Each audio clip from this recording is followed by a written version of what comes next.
It was actually the first person that occurred to me who I thought would be great to direct it.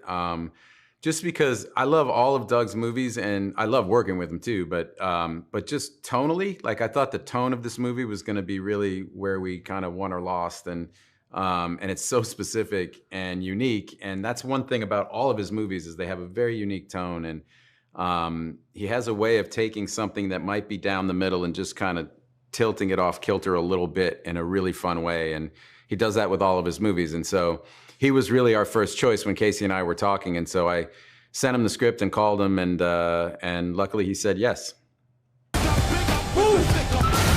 You know, we're looking for as many ways to work together. You know, Casey writes and produces and directs and acts, and Ben is the same, and I'm the same. So it's like we try to partner up in any way that we can, and you know, and it's fun to play different roles in different ways. I mean, of him.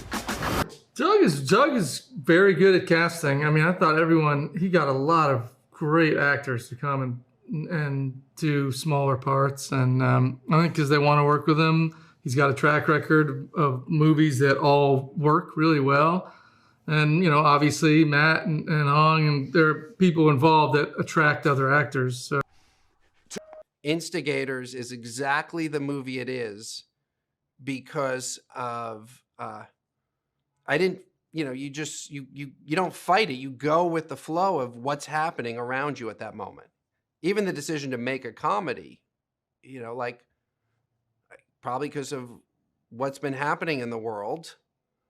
And when I turn on the TV, I'm like, I want to create something for Apple that is very different than what you see currently when you turn on the TV. And like a couple of years ago, I might have had a different feeling about, you know, either how I would have made Instigators, because obviously there was a version of it that's not a comedy, and I chose to make the comedy version. And so, you know, as much as it's a big Hollywood movie, action comedy, like, you know, when I make a movie, it's a very personal experience. Yeah, in a good way, in the sense that like you go there with a game plan, but you're just really available to any ideas that might come up, and if better ideas kind of present themselves, you can pivot and shoot that, and we got a lot of funny stuff that way.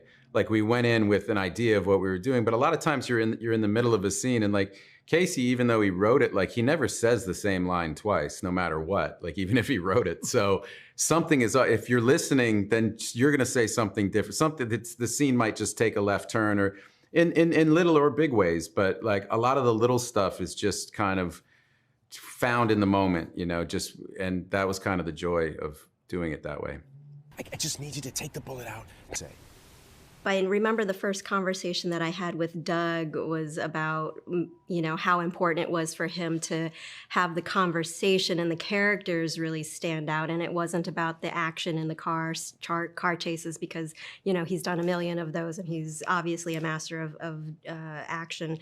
But it was really that drew me to the project. And also, obviously, Matt, having worked with him on Downsizing, it felt like we were doing, you know, kind of like real character work and real acting, even though it was encased in this spectacle, I guess. And I guess it was just trying to be true to the reality of the scene, which was kind of tricky because the concept is so outlandish. Like, why would this very professional therapist hop into a car and go on this wild ride with these guys?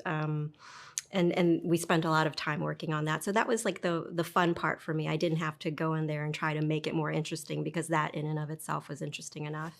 I liked you better when you were older. It does feel nice to put something really fun out into the world right now, and hopefully gives everybody a smile and a laugh. I think everybody, irrespective of your political affiliations, could use it right now. The world is getting like just crazier. I feel like we're the frogs, you know, they turned the heat up about 10 years ago, and they've just been cranking it slowly. And I think with everything that's coming kind of from a technology standpoint, our lives are gonna get more and more disrupted in big and little ways. And it's gonna be a really crazy time and crazy for everybody. Our line of work and a lot of other professions and are really going to be profoundly affected in ways that I don't even think we're anticipating.